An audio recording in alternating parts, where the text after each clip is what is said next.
Some more Suzuki OEM parts, guys. We're doing the rings today, and we're clocking the pistons.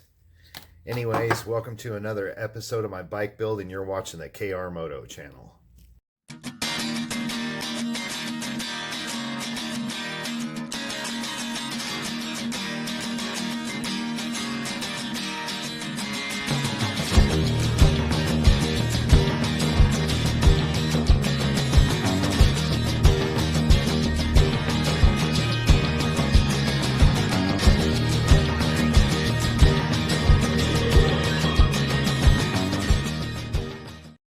All right, guys, basically what I'm going to be doing today is I'm going to be putting this new set of rings. I already did one piston already just to see if everything would go okay. So I got number one done. But anyways, basically I wanted to do a video on to show you guys how to clock the rings and put these rings on right. And I've got, like I said, I've got all these numbered, separated pins with the pins and whatnot. But so basically what I did last night was I just took a ruler, and of course the intake's always bigger than the exhaust, so the exhaust is down here. So basically what I did is I split the piston in half, and I pretty much did a Y and mark the wrist pins, of course, across there. So basically what you want to do is get these 2 centimeters apart. Pretty much, I think that's what it measured out to be, or 180 degrees, I don't know. But anyways, you got your piston here. Make a line on there. This is for an inline 4-cylinder for a 1983 GS 1100E. So this is for a Suzuki 1100. But basically, I actually went to Napa and picked these up for like $6. They're a ring spreader, and I recommend getting these so you're not putting them together by hand, because you can break these. They are delicate. The oiler, not so bad. The oiler ring, and basically these are OEM Suzuki rings. But anyways, I want to tell you guys, I did measurements on the cylinders to make sure they weren't out of the round. They weren't like oval shaped or anything in there. So basically the pistons measured up and they're within what they need to be. I think I measured them all. I think I had one at 71.93 and the rest of them were at 79.94. It has been very cold in the garage, by the way, but I probably should have been doing that at room temperature. But I think these are all within service, and like I said, I checked the cylinders and they're good. And let's see what else I did. There was some scratches right in here, a little bit on the side skirt. So basically what I did to measure I took a pair of veneers and calipers, and then I have a regular set of calipers, and I couldn't get a correct measurement, so I just took them and basically measured with the veneers. I measured from the side skirts, it said in the book to measure from the bottom to 15 mil up, and they were all they're all up to code, so her service. So but I think they're 71.88 and below you have to change the pistons. And if they're like that, then more than likely you're going to have to get your cylinders bored out, and you're probably going to have to go like a 0.50 over or a 0.25 over on the pistons. And they do sell those, I believe, at Babbitt's Online. So basically what I'm going to do is I'm going to get the piston rings out here. I'm going to crack these open. So I also read in the book, basically, you got a set of 5 rings here. You have and they have them setting in the box right for sure. So if you have your top compression ring, and I'm going to check this, and I don't know if you guys can see that up close there. I'm trying to get this into the focus here. Let me get the camera turned around a little bit away from the light here. Get the camera adjusted so you guys can see this. Anyways, I'm trying not to make this too long of a video, but you can see, hopefully you guys can see the little end mark there. I can get it into the light, but anyway, this is your top compression ring. And I gotta check it. I'm gonna have to stand up here. You can barely see the end there. Hopefully you can see that.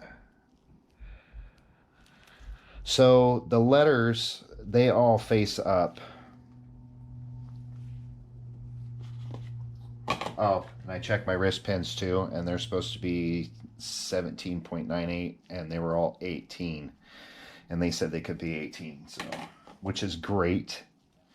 These here, they have a rail on both sides, so it doesn't matter if these go this way or that way. So we set of 2 of these in here. If I can get them spread apart here, I'll do that later. And then you have your oiler ring, which is really cool. This here, how they mark these in the red. I noticed when I put the first set on, the red is closest to where your gap is there. And the objective is, the idea is to get these to where they're spaced apart. You don't have a gap on gap, because if you do, oil's going to go through there, you're going to get massive blow by, and the rings ain't going to set right, and you're going to be screwed, and you're going to be tearing apart your engine again. So you don't want to have to do that. But basically what we're going to do is we're going to set this oiler ring in there first, and all you're going to want to do is you're going to want to take this, and that's why I got this line marked right here. So we want our gap set right here. So this is easy to get on here. So we're just going to set this right on this gap mark right here. And you can see the little red right there, and it's just past the red where the gap is. And you want to make sure that they're not overlapped. So that's why I got the light here, and it looks like we're in good shape. They're not overlapped. And then what you're going to want to do next is, and you can see how I have this gapped here. If I can get this thing spread up, get these things off of here. Luckily, what's going on here? Like stuck on the rail. Come on. Get them spread apart here one way or another. Oh, they're like stuck together. All right, there we go. So it doesn't matter which way these guys go, because they each have a rail on them. So I got a mark right here and a mark right here, and we're going to start from the left, and basically I'm going to set this over here. I wish you guys could see this a lot better here. So you got the line here, and I'm just going to kind of want to work this down over here like this. And these you want to be careful with. You just want to work it and get it down onto the bottom one first, like so. So it's going there, and you can see right there and right there it's lined up. And I'm just going to push. I'm going to hold this with my thumb, and I'm just going to kind of push and pull down a little bit and get it worked all the way down here to the bottom. And we're just going to pop it right in there. And there you go. There's that one. And there's my gap. There's my gap for this right here. I may have to move that over a little bit, but at least I know where it's at. And you're going to do the second one the same way. But we're going to put it over here like that. So you're just going to want to get this. Sorry guys, I got to kind of do it like this here. For a second, I kind of want to put this around this way. And these ones are a little bit more forgiving, so thank God. Get this work down in there. I'll put it down in here like this so you guys can see what I'm doing here. And that middle ring is spinning around, but I'm probably going to have to readjust these once I get them. Do I get down in there? Just like that, right on that mark right there. And I'm just going to kind of push down with this and hold it here. And I'm just going to pull this over like that and work her back down in here. Actually, it fell in there. Just fell right in there. And work it around that way. And we almost got it on the mark there. Just need to move it around with my finger a little bit. Like that. And it's just about on that line there. There we go. You can see that. There's the line. And then what you want to do is you want to take your second compression ring and you want to make sure that the end is facing up. That's why I got this neat little light here. I can see the end right there. Hopefully you guys can see that. I'm trying to get it up super close where you can see the end. Come on. Just the camera here.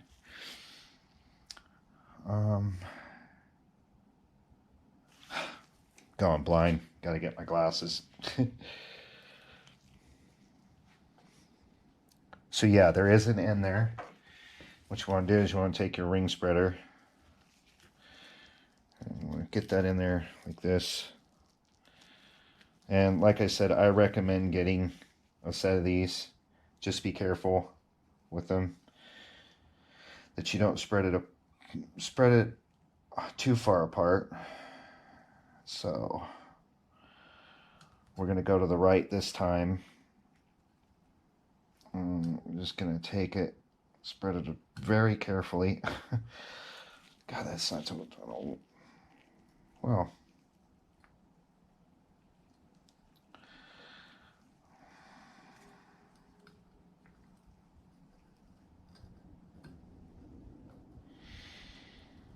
This one's a little bit more difficult.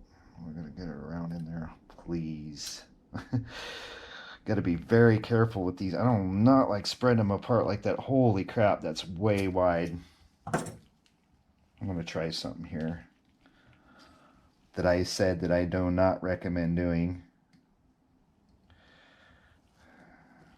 I'm going to try it with like this and just kind of move it around like that. This is actually working out a little bit better than the ring spreader. Popped it right in there. It's on the mark. You can see with that ring spreader just kind of... So it's your preference, whatever you guys want to do. But yeah. And you're going to take your top one.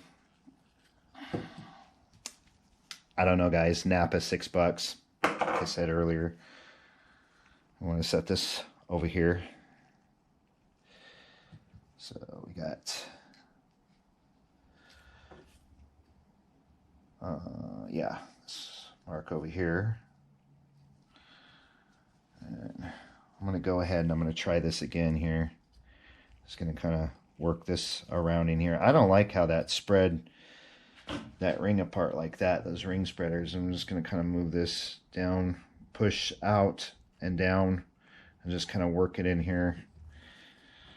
Snake it down in there in the first groove. It's in the first groove.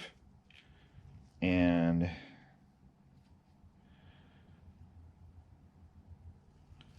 want to go, let's see, yeah, exhaust. So we're on the right one there. I'll show you guys there. So I have a gap here, and I have a gap right here. So they're gapped a ways apart. And you just want to spin them and check them and make sure that they're moving around and they're okay. So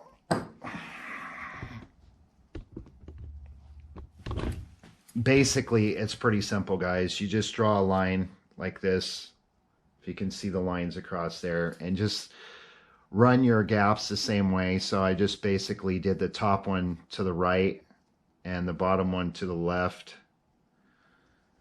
and the same with these. On the bottom you got a gap here. If I can, there's the gap right there for that, and it's lined up with there. You can see the little red mark there and the line right there towards the top of the piston. I got one here, and like I said, I'm going to redo these. I got one here over here at this mark, and I got one over here at this mark. So basically that's what it looks like. And I'm going to run a little bit of oil down through there, make sure that these are all lubed up. But basically that's how you set the rings on there. It's your preference whether or not you want to get a set of these, but you could see how far it was spreading those rings apart. It was making me nervous, and I didn't want to break one of these because I would have had to reorder one, and God knows how long that would take. So, but anyways, if you guys learned anything from my video, please give me a thumbs up.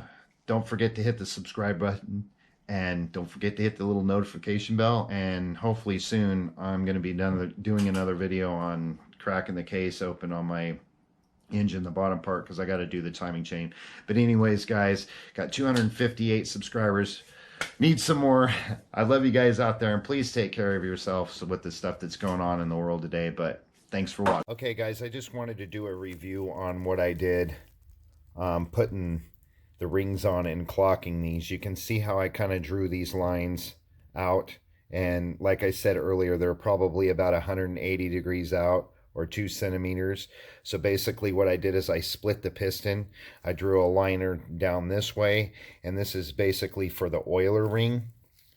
The two that are on the top here, which are on the, I want to say on the bottom now, but are the intake. So basically what I did is, you can see here, I have my oiler ring there, and it's probably super hard to see, but last night in the video I was kind of explaining how the reason why I made the lines like I did.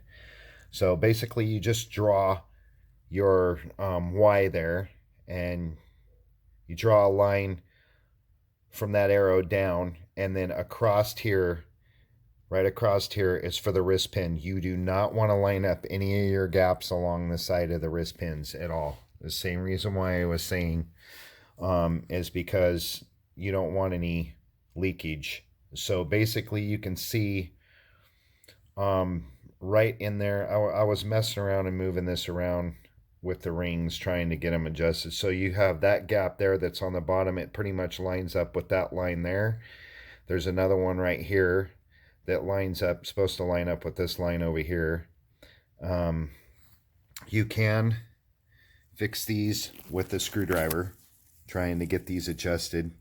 The funny thing is I just adjusted this one not more than 5 minutes ago, and because I was moving this around, but just like that, use a little tiny screwdriver. You can move it around like so. And I did put oil on these because I'm going to be storing these and letting them set for a little bit, but I want to get them set up, so they're probably going to move around again. But I just wanted to do a review on this to show you guys how I did this. So you have the oiler ring that's in the middle, and this line here, this line right here in the middle is showing my gap right there for the oiler ring. And then the one ring that goes above it and below it, they have their 2 gaps, and I did those on the intake side. And then you have your second compression ring, which what I did is it has its gap over here on the left side, which would be, you know, this way would be the left side. So, but anyway, this is the exhaust side. You can see I've got the gap right there lining up with that line, and then I have the top compression ring lining up with that line. But I just wanted to show you guys that because the video, it wasn't really showing the lines very good, and then how I set the rings up. But I just wanted to show you guys that. That's how you clock your rings.